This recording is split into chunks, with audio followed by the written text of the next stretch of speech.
ফেব্রুয়ারিতে ত্রয়োদশ জাতীয় সংসদ নির্বাচন। সারা দেশ প্রস্তুত হচ্ছে একটি অবাধ, সুষ্ঠু ও গ্রহণযোগ্য নির্বাচনের জন্য। কি ভাবছেন সাধারণ মানুষ থেকে শুরু করে আগামীর জনপ্রতিনিধিরা, সে কথা জানাতে ডিবিসি নিউজের ইলেকশন এক্সপ্রেস ছুটে যাচ্ছে সব সংসদীয় আসনে। আজ সারাদিন ছিল সংসদীয় আসন ১২৭, পিরোজপুর ১-এ। স্বাগত সিএসআরএম ডিবিসি ইলেকশন এক্সপ্রেসে। আমরা এখন রয়েছি পিরোজপুর ১ আসনে। এই আসনটি পিরোজপুর সদর, নাজিরপুর এবং ইন্দুরকানী উপজেলা নিয়ে গঠিত।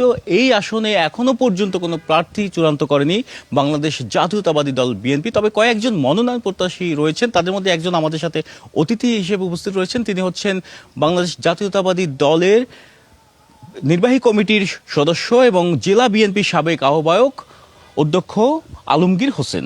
স্বাগত আপনাকে। আমরা দেখেছি যে ভোটারদের কাছে যাচ্ছেন, ভোটাররা কেমন সাড়া দিচ্ছেন এবং প্রার্থীতার ক্ষেত্রে আপনি নিজেকে কতটা যোগ্য মনে করছেন?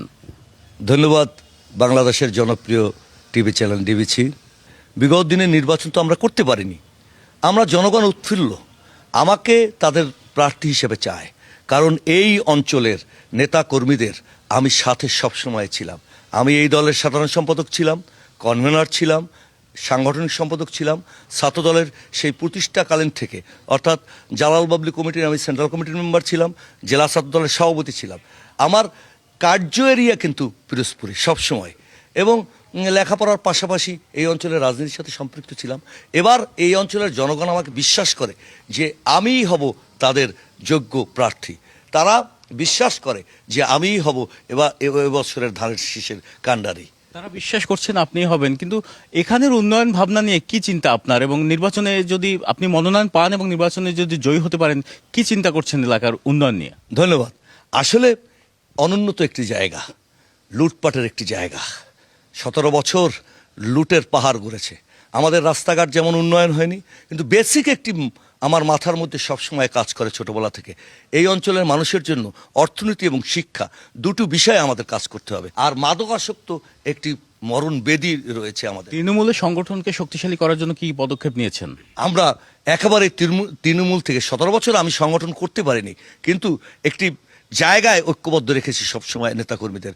আমাদের সাংগঠনিক একটু বিশৃঙ্খলা তো ছিলই, আমরা ওপেনলি কাজ করতে পারিনি, কিন্তু এই 1.5 বছরে অর্থাৎ 5 তারিখের পর প্রতিটি জায়গায়, প্রতিটি ওয়ার্ড থেকে শুরু করে আমি সংগঠন গড়ে তুলতে চেষ্টা করেছি। দল থেকে মনোনয়ন না দেওয়া হয় তাহলে কি দলের নির্বাচিত প্রার্থীর পক্ষে কাজ করবেন কিনা? দেখুন, আমি একজন মুসলমান হিসেবে বিশ্বাস করি, আমি মুসলমান হিসেবে মৃত্যুবরণ করতে চাই। বেগম খালেদা জিয়া আমাকে দক্ষিণ কোরিয়া সফরে নিয়ে গেছেন, তারেক রহমান আমাকে পছন্দ করেন, বিভিন্ন সময় বিশেষ বিশেষ দায়িত্ব দিয়েছেন। আমি মৃত্যুর আগ পর্যন্ত শহীদ জিয়া পরিবারের সাথে বিশ্বস্ত থাকতে চাই। এর বাইরে আমার কোনো রাজনৈতিক ঠিকানা নাই। আমার মনোনয়ন পেলে জয়ের ব্যাপারে কতটা আশাবাদী, সংক্ষেপে যদি বলেন?